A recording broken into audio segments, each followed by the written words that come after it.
오늘 함께 나누고 싶은 말씀은 다니엘서인데 또 특창을 다니엘서를 또 이렇게 잘 준비하셔서 함께 또 도와주셔서 감사합니다.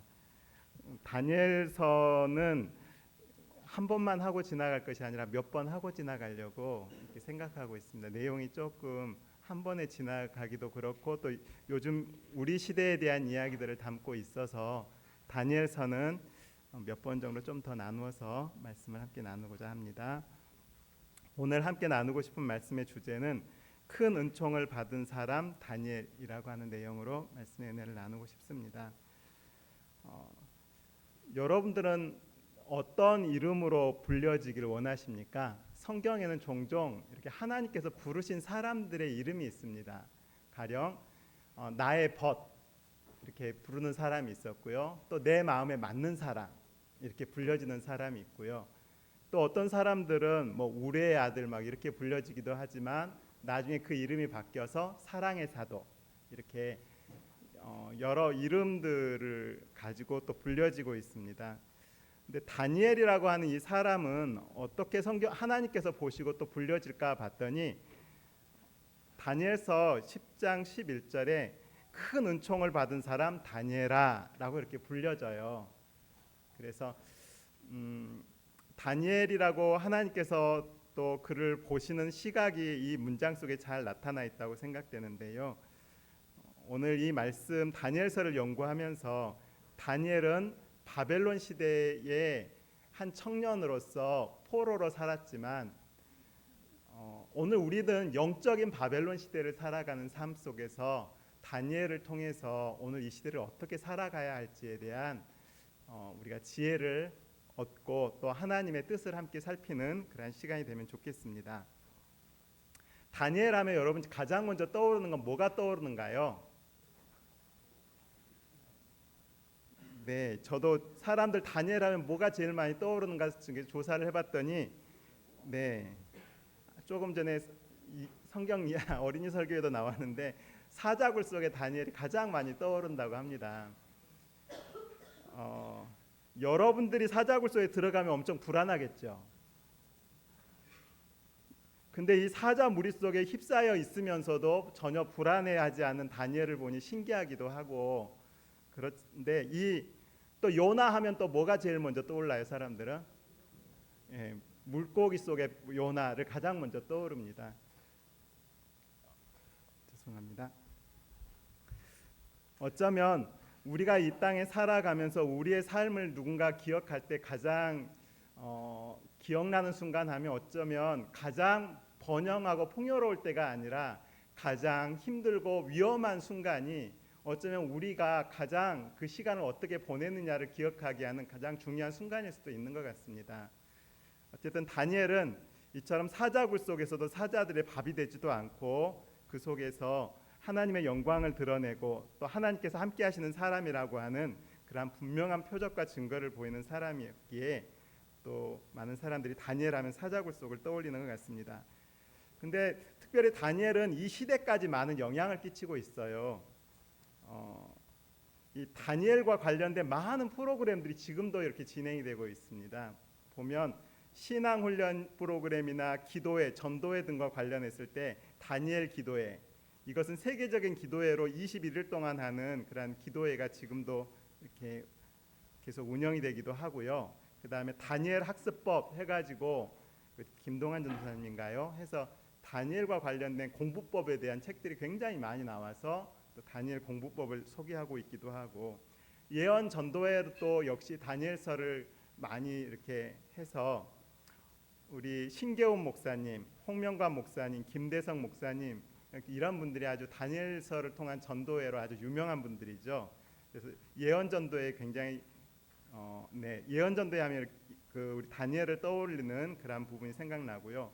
또 다니엘은 이렇게 신앙적인 부분뿐만 아니라 건강과 라이프 스타일에 있어서도 다니엘을 쫓아가는 그런 여러 프로그램들이 있습니다. 그래서 우리 일요일 교회 유명한 목사님은 릭 워렌 목사님 역시도 이 40일 동안 건강 프로그램을 운영하는데 다니엘 1장에 나와 있는 다니엘을 기반으로 하는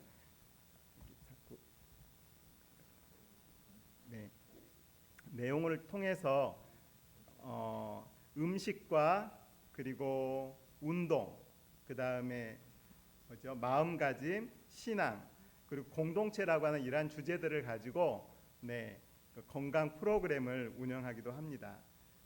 또한 다니엘의 어떤 리더십을 또 이렇게 기반으로 해서 40일 리더십 훈련을 진행하기도 하고요. 또 직업윤리와 리더십 훈련 과정에 있어서도 영성적인 관련에 있어서도 다니엘의 이러한 리더십을 따를 뿐만 아니라 또 그 직업 속에서 철저하게 실수함 없이 총리로서의 역할을 해갔던 그런 직업 정신까지도 우리 다니엘을 통한 여러 가지 것들을 훈련하기도 하고 또 여러 모임들을 결성하기도 하고 또 공동체 훈련을 하기도 하고 자료 제공도 있습니다. 출판 및 교육 사업에 있어서도 다니엘 프로젝트와 관련된 여러 가지 것들이 활용이 되고 있어서 다니엘은 지금까지도 많은 큰 영향을 미치고 있는 것을 보게 됩니다. 우리 박다빈 집사님 어렸을 때 엄마가 운영하는 학원 이름이 뭐였죠? 네, 다니엘 피아노 학원이요. 네, 다니엘 피아노 학원 출신이에요. 네. 그리고 지금 광주 시내에도 다니엘 영어 학원, 다니엘 학원 뭐 여러 가지 많은 그런 것들이 존재하고 있는데요. 그만큼 다니엘은 많은 사람들이 미치는 영향이 큽니다. 심지어는 이야기 속에 좀 더 살펴보겠는데요. 그럼 다니엘이 도대체 누구냐라고 하는 부분을 좀 살펴보도록 하겠습니다. 다니엘서 1장 1절과 2절에 보면 유다 왕 여호야김이 다스린 지 3년 되는 해 바벨론 왕 느부갓네살이 예루살렘에 이르러 성을 에워쌌더니 주께서 유다 왕 여호야김과 하나님의 전 그릇 얼마를 그의 손에 넘기시매. 그러니까 유다 여호야김 3년은 BC 605년입니다. 이 여호야김 왕이 다스리던 그 시대에 바벨론 왕 느부갓네살이 와서 예루살렘에서 전쟁을 하고 포로로 잡아가는데 그때 잡혀갔던 젊은이가 바로 이 다니엘입니다. 다니엘은 이 성경 다니엘서 1장 3, 4절에 보면 왕족이나 귀족이라고 나와 있는데요. 아마 히스기야의 후손 가운데 한 사람으로 보여집니다. 바벨론의 포로로 잡혀갈 것에 대한 이야기를 이미 이사야서 39장 7절에 내게서 태어날 자손 중에 몇 명이 사로잡혀 바벨론 왕궁의 황관이 되리라라고 이미 이렇게 말씀을 하셨어요. 그래서 그 중에 한 사람이 다니엘이라고 생각이 되는데 이 다니엘은 나이가 어느 정도 됐을까라고 나왔는데 왕궁에 설 만한 소년을 데려오라라고 이야기했잖아요. 근데 보통 이 소년이라고 하는 이 표현을 혹은 젊은이, 청년이라고도 번역되기도 하는데요.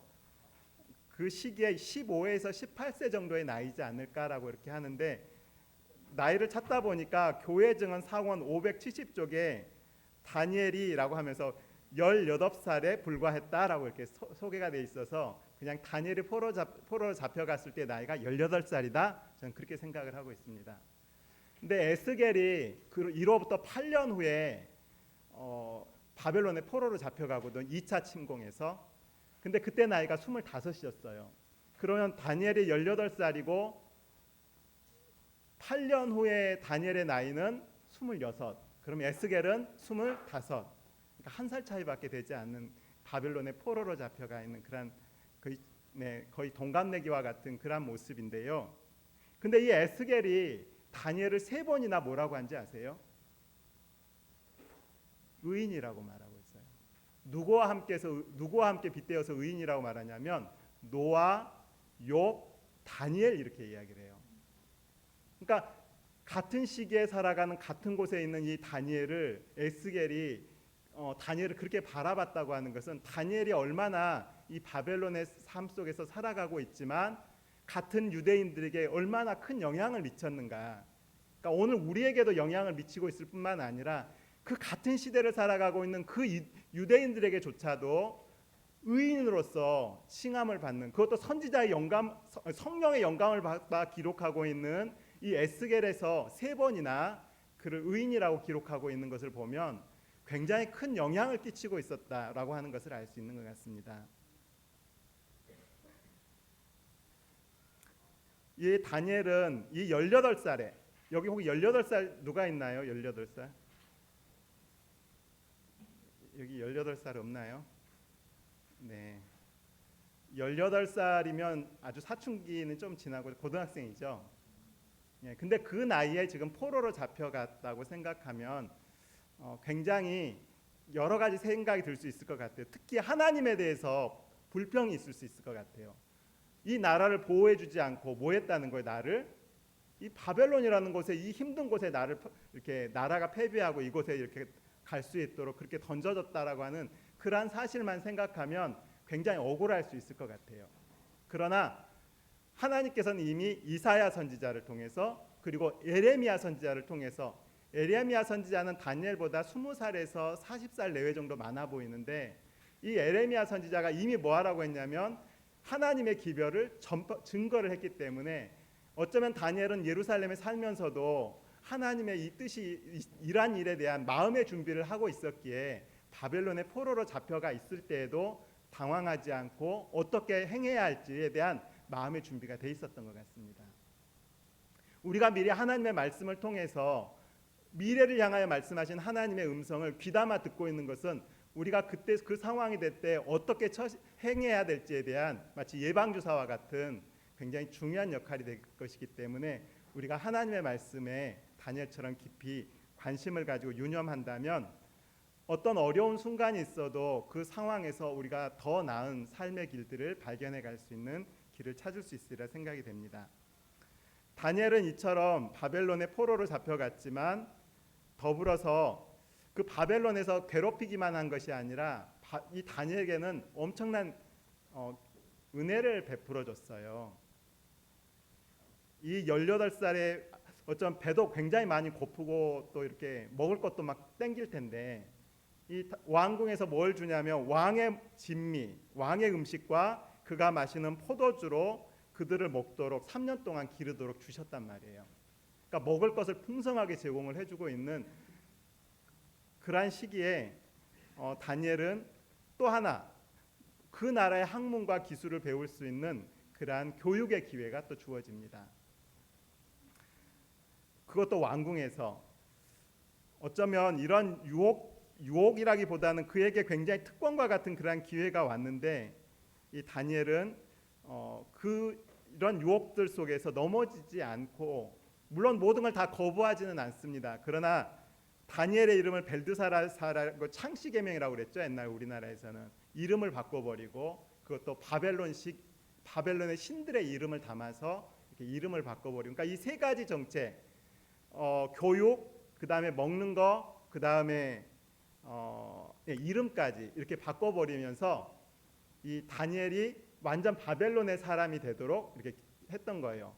일본 사람이 우리나라에 와서 했던 것과 비슷하지 않습니까? 우리 한글을 없애버리고 일본의 문화를 가르치려 하고 이름을 바꾸려 하고, 이게 옛날 바벨론으로부터 배웠나 봐요, 이것들을. 근데 어쨌든 다니엘이 그런 시대 속에서 살아가고 있는 것을 볼 수 있습니다. 근데 다니엘이 이 상황 속에서 그 많은 것 중에 한 가지 결심을 합니다.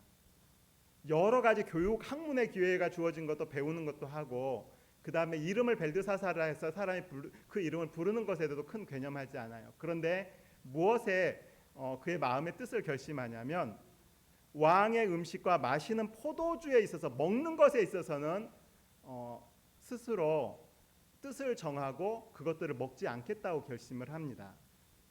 왜 그랬을까요?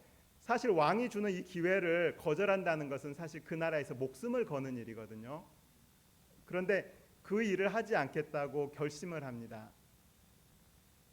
왜 다니엘은 이런 결심을 했을까요? 맛있는 거 풍성하게 먹도록 해주겠고, 또 18살이면 술 먹어도 되나요?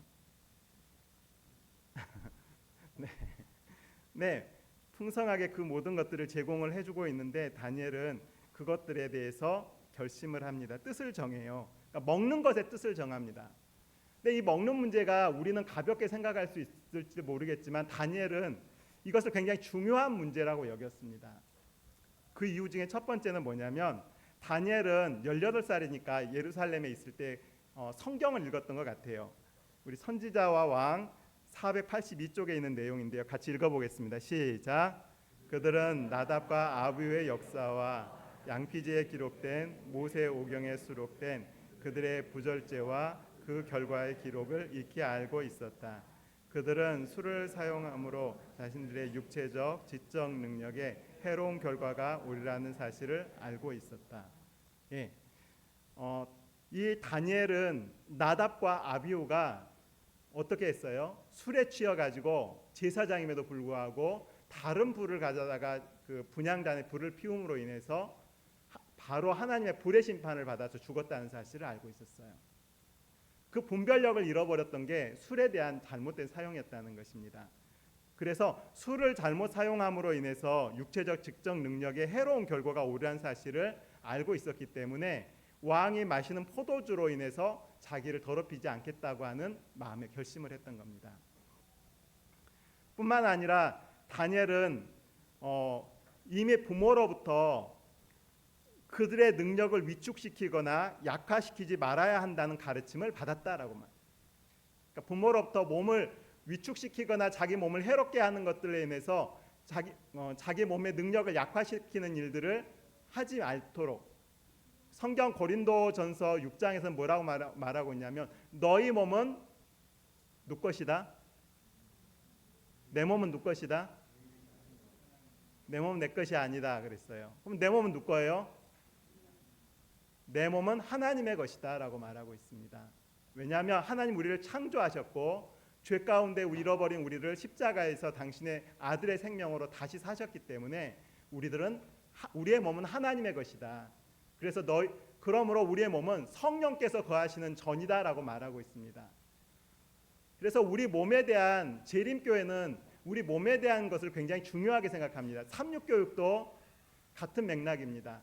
우리의 몸이 건강해야 우리 지적 발달이나 영적인 생활에 있어서 이 모든 게 균형진 건강한 생활을 해갈 수 있기 때문에 그리고 더 나은 봉사를 할 수 있기 때문에 바로 그러한 삼육교육의 이념도 그에 기초되고 있는데요. 다니엘 역시도 같은 교육 이념을 가지고 있었던 것입니다. 그래서 바로 부모로부터 받았던 이 교육이 다니엘과 그 동무들로 하여금 바벨론 궁정의 부도덕한 가마 중에서도 자신들을 지키게 하는 방편이 되었다라고 말하고 있어요. 절제 교육. 대학원 때 유일하게 활동했던 동아리가 하나 있는데 그게 절제회입니다. 절제회. 다른 활동은 못 해보고 그래서 맨날 금연교육, 금연 캠페인하러 다니고 금주 캠페인하고 다녔던 게 그게 전부였던 것 같아요. 절제회를 들어가고 싶어서 들어간 게 아니라 아는 동생이 와서 도와달라는 말 한번 따라갔다가 3년 내내 절제. 네, 그 담배 피는 마네킹 이렇게 가지고 가가지고 이렇게 불 붙여놓고 이렇게 하면 피암 걸리니까 위험합니다 하면서 금주 캠페인 내내 하고 다녔다가 추억은 그거밖에 없는데요. 네, 어쨌든 그러나 이 절제는 다른 사람이 많이 소홀하지만 매우 중요하다는 것입니다. 그래서 이러한 이유 때문에 다니엘은 자기 몸을 해롭게 하는 것 그것들로부터 자기 몸을 지키기 위하여 그런 뜻을 정했다고 하는 것입니다. 더불어 이 그들에게 제공되는 음식은 우상에게 제물로 드려졌다가 오는 것이기 때문에 그걸 먹는 행위는 그 우상에게 경배하는 것에 대해서 인정하거나 받아들이는 행위로도 또 이해될 수도 있었기 때문에 더더욱이나 스스로 악의 모양이라도 쫓지 말라고 하는 그런 내용들을 따라서 이 다니엘은 그런 뜻을 정하고 하나님의 편에 서서 하나님의 말씀의 뜻을 따라가기로 결심을 했습니다. 사실 이게 왜 중요하냐면 창세기에서 아담과 하와가 범죄한 것도 결국 무슨 문제였어요? 먹는 문제에서의 넘어짐이었습니다. 성경에 보면 굉장히 많은 것들이 이 먹는 것을 지혜롭게 하지 못해서 불행에 빠진 일들이 많은데요. 이 절제에 대한 우리가 바른 이해를 갖는 것은 굉장히 이 바벨론 시대를 살아가는 백성들로서 굉장히 중요한 교훈이 되리라 생각합니다. 이렇게 다니엘이 뜻을 정했는데 이 뜻을 정한 그것에 또 하나가 나타나고 있는 게 뭐냐면 하나님께서 역사하셨다는 것입니다. 저는 이 다니엘이 이걸 기록하고 있는 것이 대단합니다. 왜냐하면 우리가 어떤 일을 할 때 우연히 그렇게 될 수도 있고 무연히 어떤 일이 잘 될 수도 있잖아요. 근데 다니엘은 자기가 뜻을 정했지만 환관장이 나에게 베풀어주는 태도, 너의 건강에 해로울까봐 내가 그렇게 하지 못하겠다라고 이렇게 이야기하는 것들이나, 또 열흘 동안 시험하도록 기회를 주거나, 이 모든 것들이 사실은 환관장이 자기에게 베풀어준 그 은혜가 누구 때문이었다고 지금 기록하고 있는 거예요. 네, 하나님이 다니엘로 하여금 환관장에게 은혜와 긍휼을 얻게 하셨다라고 받아들이고 있는 거예요. 그래서 네, 우리가 선지자 왕이라고 하는 이 다니엘의 바벨론에서의 모습 속에 그 부분을 이렇게 기록하고 있습니다. 같이 한번 읽어보면 좋겠습니다. 시작.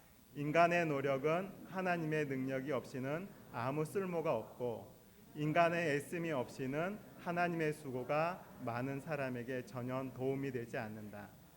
하나님의 은혜는 우리로 뜻을 정하고 행하도록 하기 위하여 주신 것이지 결코 우리의 노력의 대용물로서 주신 것은 아니다. 이 무슨 내용인지 아시겠습니까? 인간의 노력은 하나님의 능력 없이는 아무 쓸모가 없고, 우리가 아무리 노력해도 하나님의 능력 없이는 그것들에 맺는 결과가 헛되다고 하는 것입니다.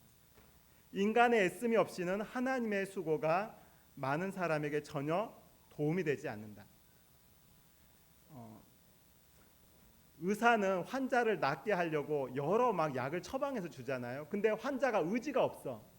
약을 먹을 마음도 없고 그 일을 위해 낫고자 하는 노력을 전혀 하지 않는다면, 하나님이 의사가 혹은 약사님이 약을 지어서 제공하는 것이 그 환자의 회복에 도움이 돼요, 안 돼요? 예, 별 의미가 없는 것처럼 인간의 애씀이 없이는 하나님의 수고조차도 전혀 도움이 되지 않는다는 것입니다. 그래서 하나님의 은혜는 우리로 뜻을 정하고 행하도록 하기 위하여 주셨고, 우리의 노력이 없이 그냥 모든 것이 기도만 하면 모든 게 저절로 된다라고 하는 이것들이 우리의 신앙생활 속에서 종종 나타날 수 있지만 그렇지 않다는 것이에요.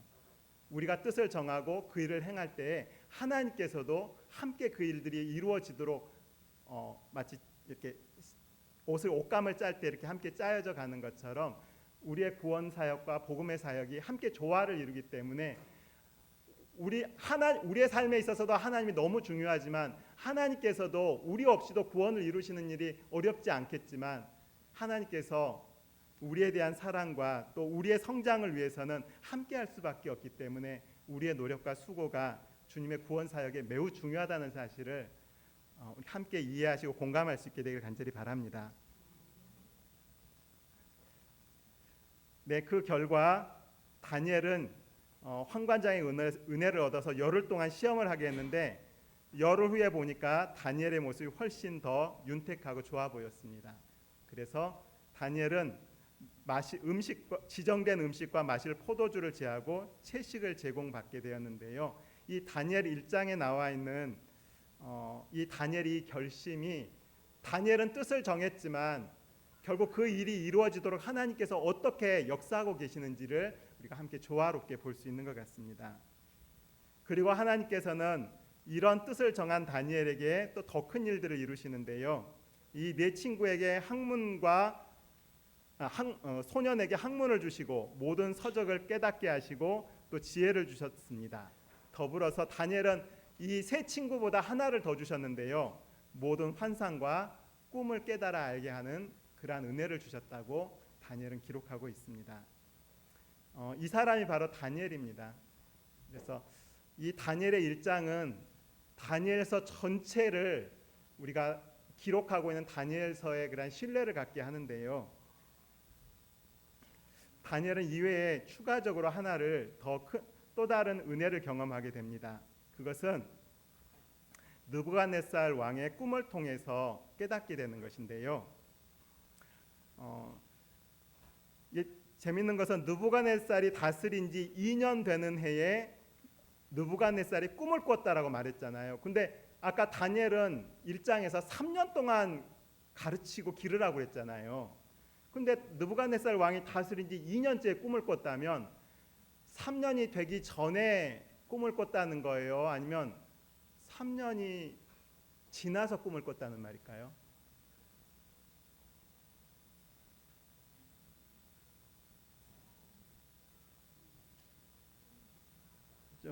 애매하죠. 죄송합니다. 뜬금없는 질문을 드려서.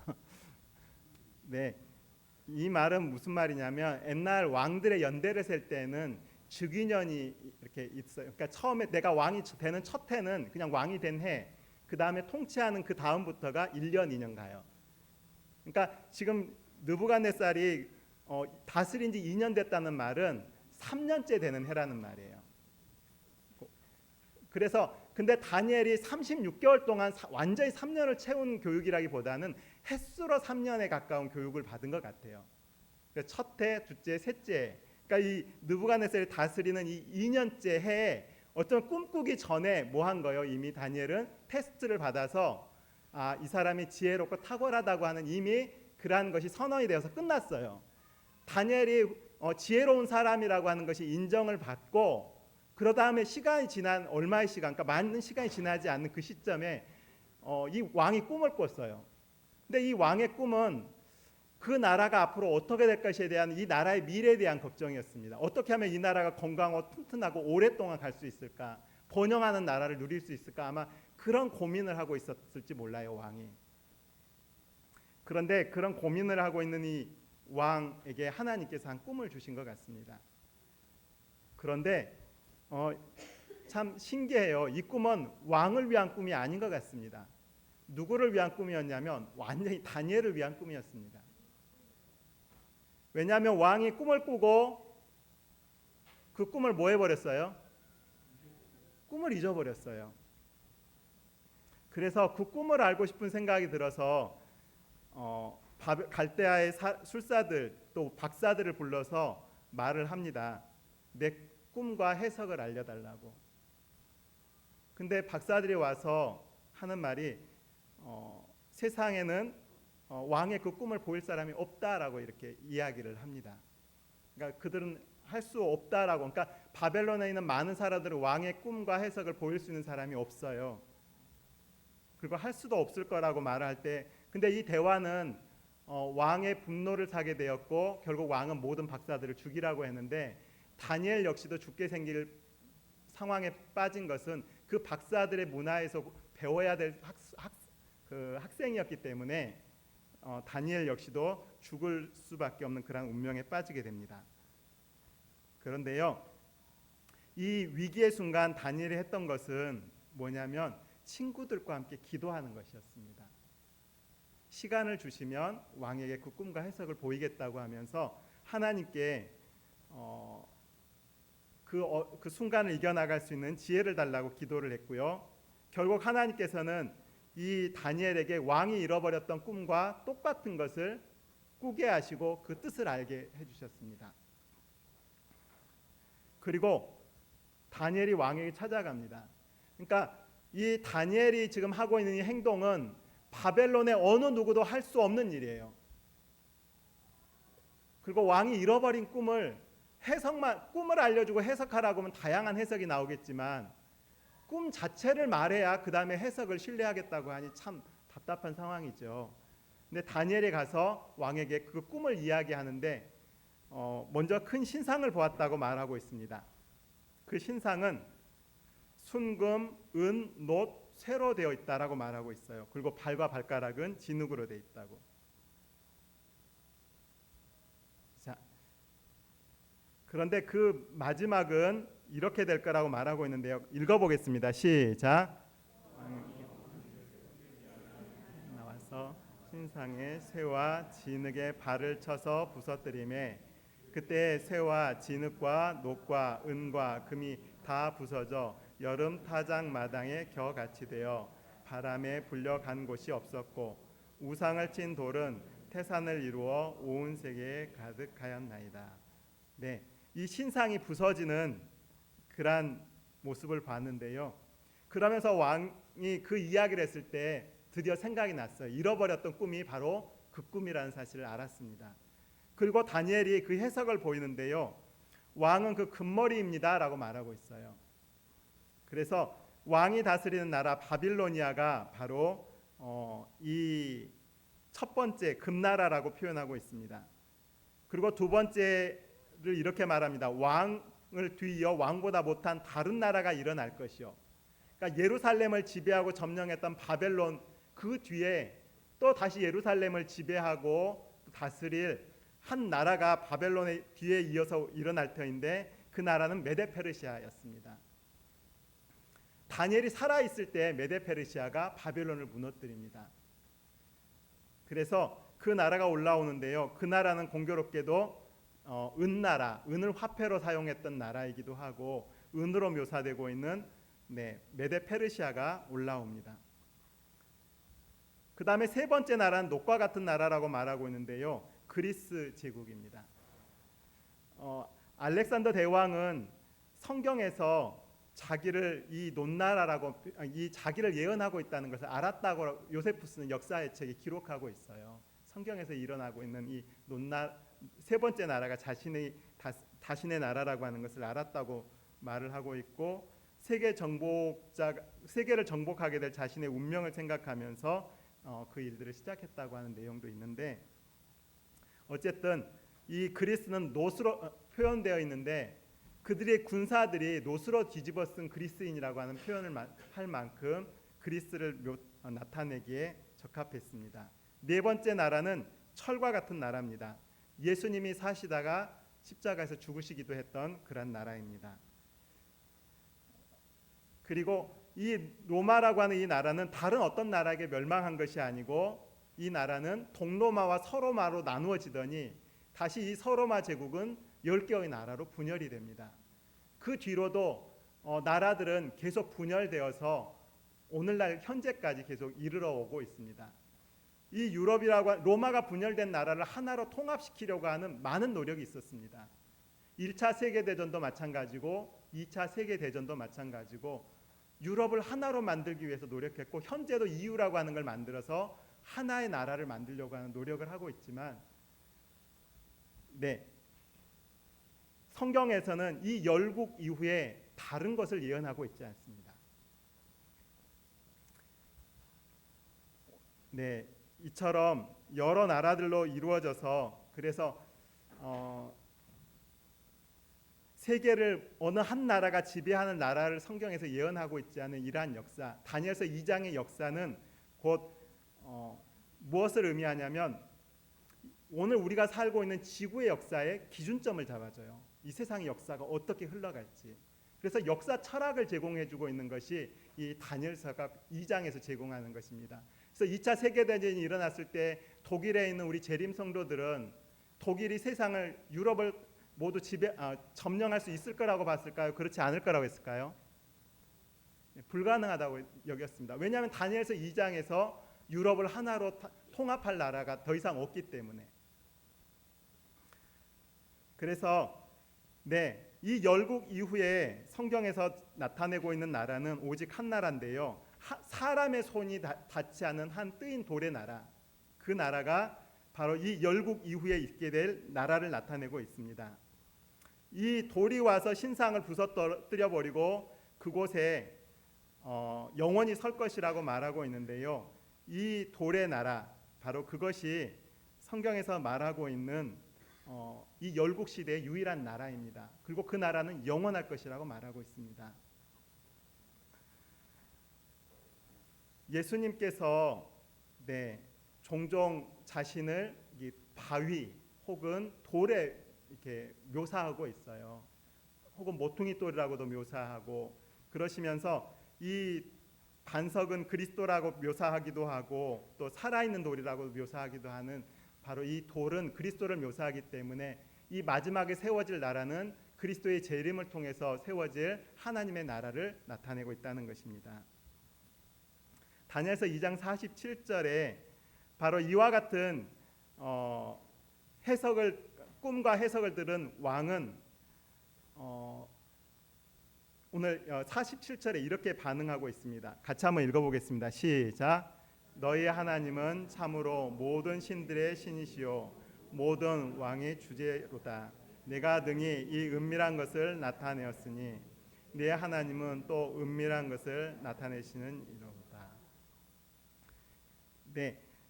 다니엘이 이처럼 잃어버린 꿈과 해석을 왕에게 명확하게 보여주었고 왕은 그것을 놀랍게 받아들이고 다니엘을 그 나라에서 높은 위치로 올려서 그 나라를 다스리는 일들을 하게 됩니다. 귀한 선물을 그에게 많이 줍니다. 사실은 하나님께서 미래를 생각하는 왕에게 이 꿈을 주시고자 하는 게 목적이 아니라 사실은 왕에게 이 꿈을 주신 것은 두 가지 목적인데요. 첫 번째는 다니엘에게, 그리고 이 꿈을 알려서 나라를 잃어버렸잖아요. 나라가 망해서 잃어버린 그 나라의 포로로서 이 나라에 와 있기 때문에 다니엘은 그의 마음속에 가장 마음에 염원하는 게 뭘까요? 다시 하나님의 나라가 세워지기를 원하는 거예요. 근데 그 나라가 언제 세워질까? 하나님의 나라는 언제 굳게 세워질까라고 하는 그 다니엘의 마음속에 하나님께서는 느부갓네살을 통해서 섭리로 말씀하셨습니다.